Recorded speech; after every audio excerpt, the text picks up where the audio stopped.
Oh, yeah. He realized that this was for personal. The family was over. That there was no reconciling the family at this point.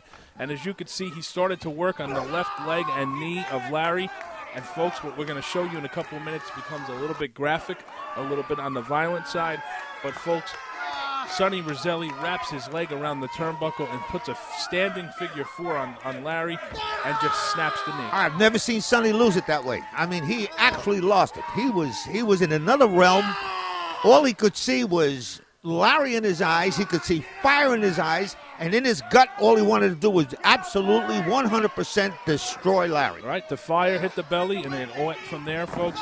You guys are going to be privileged to an awesome treat, folks. You two are going to see the first matchup since this leg got snapped, one-on-one, Bangor, Maine. And, folks, this is it right here. This is where Larry gets his leg wrapped around that steel pole and put into a standing figure 4. You got to watch this, folks. And you've got some young kids in the room, I would make them turn their heads because this isn't a pretty sight. Oh, right there, you can just hear the screams out of Larry. Did you see his knee in the dressing room? I didn't want to look. Oh, my God. Looked like he was growing a basketball in his leg. I mean, it was popped. Sonny Roselli loses it, folks, right here. Standing figure 4, wrapped around a steel pole. There's no give right there. And right there, you could just hear the screams of Larry as the referee is begging Sonny Roselli to let go. Yeah, I know, but Sonny's not going to let go because he's got a lot to prove. You know, he just wants to destroy Larry. That's all. He just wants to put him out of wrestling. And you know what? He was successful for 2 full months. Yeah, he was, but you got to give it to Larry. He came back.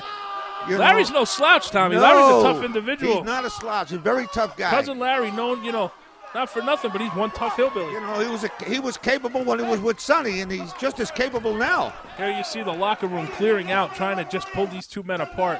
But what gets me on this, look at Sonny is not letting up. Sonny does, there's no way holding him back. Absolutely not. I mean, they got him backed up right there. You see the Samoans, you see the Blue Knight, you see everybody out of the locker room just trying to talk some sense and telling him it's not worth it. But right here, Larry just catching his breath and comes out like a house on fire once again after Larry. Here it goes right there, that flash in the top corner, pounding down an already dislocated knee. He wants to definitely tear that knee out now. He wants to make sure Larry doesn't come back again, but you never know. Look at Larry not being able to walk on that leg. He's still going after. Oh, he clips him from behind, Tommy. Oh, right in the small of the back.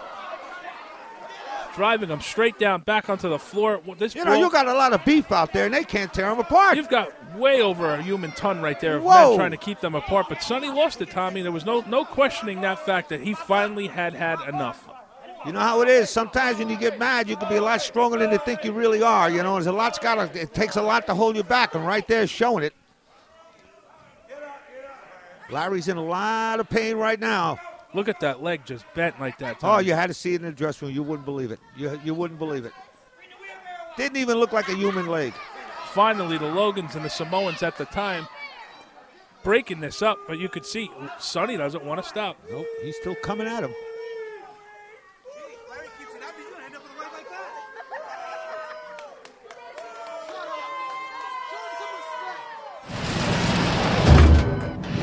Hillbilly cousin Larry, I hear things. I hear you're trying to hire somebody to take me out. Larry, there's only one way to settle this. In the end, it comes down to you and me. And when it finally does, I'm going to show you something. I'm going to show you what pain really is. Sonny Roselli, get your ears up and listen to this, buddy. You and me were winners for a long time, but you had other things in mind. And then when I had to do what I had to do to stay a winner, you didn't like that. You came after me and you put me in the hospital. Well, you know what? It's payback time, buddy. I don't care if it's your leg, if it's your arm, your back, your neck, your spine. I'm going to break something and put you out of professional wrestling. I'm going to run you out of NWA On Fire, and there ain't nothing you can do about it. Folks, coming up next on NWA On Fire, you got to see it to believe it. None other than the oddity, Gino Martino. NWA on tour on Friday, March 13th in Faith, Bangor Parks and Recreation Center in Bangor, Maine. Tickets on sale at the Pizza Oven in Bangor and Party Plus in Brewer. See all your favorite NWA On Fire superstars That's Friday, March 13th. Bangor Parks and Recreation Center, 7:30 p.m. Be there! Tommy, we're back. And what more can you say? Then we're going to get to look at the none other than Gino Martino, one of the weirdest competitors I've ever seen in the NWA On Fire. I'll tell you what, you know, that's a little weird. Look at what this guy's doing. He's whacking himself in the head with pieces of 2x4. Is that 2x4, whatever, but he's breaking that wood like it was nothing. Tommy, look at this. A bowling ball ball onto two bricks. Unbelievable. You know, that's what the Italians call, all my Italian friends out there, that's what they call a gabadoski. Well, that means a hard head, Can brother. I get that on a fresh roll with some Yeah, you can. A little mozzarella, a little olive oil, is the best sandwich. Tommy, what can you say about that? It takes bricks over the top of his head and just crushes him. I feel sorry for Jason Rumble at this point. I don't know what to say about it. To be honest with you, you know, I guess no pain. No, he must be senseless. What do you think? I don't know. They took x-rays of his head and it showed nothing. I can believe that. I can believe that. Look at Jason. Jason Rumble praying in the corner. Look at him. Oh, sneak attack by Rumble, but who can blame him? He's outweighed by almost 100 pounds. 100, I'd say 125. Rumble just You're not going to beat him by hitting him in the head, kid. That's not going to work. Why would you even bother? Come on. You just seen him hit himself in the head with a bowling ball. That's not going to do it. Oh. Vicious shot. Vicious. Another one. Tommy, I don't know too much about Gino Martino other than the fact that he's basically been doing sideshows and circus performances all over the country, breaking stuff, bending stuff on his head. Right. I don't know too much about him either. From what I hear, he's well known all through Maine and all other parts of the country. He's made a tour, you know, so he's well known. Jason was able to block those two attempted headbutts there, but wasn't able to block the third one. Turned around, he's just using his head as a battering ram. Right out of the ring. What is poor Jason going to do about this guy right here? You can't attack his head, Tommy, whatsoever. No, he doesn't. He doesn't have a chance here. I tell you the truth. Oh, vicious headbutt. Could you imagine that? Could you imagine what that feels like? I mean, here's a guy just bounced a bowling ball off his head with bricks on his head, and it didn't bother him at all. Oh, suicide dive to the outside, head first onto Rumble. Oh, boy.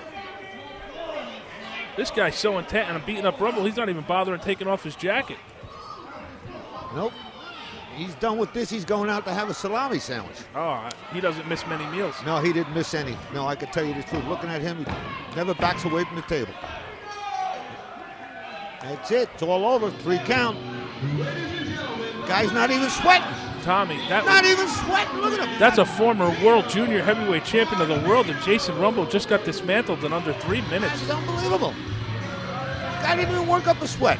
Jason's crumpled up in the middle of the ring. I've never seen him that badly beat. That suicide dive to the outside might have broken some ribs on Jason. As you can see, he's just curled up into a fetal position there, Tommy.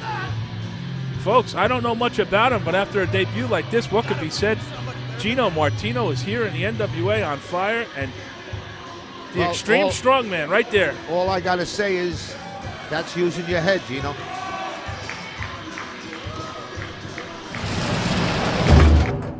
With us now, ladies and gentlemen, there is no mistaking the 7-foot, 3-inch tall, 300-pound giant Pharaoh. A lot of jewels in the Pharaoh's life, but one of them has eluded him, and that is heavyweight championship gold. And in order to get to that, he's got to knock down one big domino in the NWA, and that is the man they call the Lion. He is the great Apollo. Silence! How dare you say his name, you ingrate? The name Apollo. I have felt the power of Apollo, and he has in fact felt mine. But Apollo, the next time you and I fight, you will feel my wrath.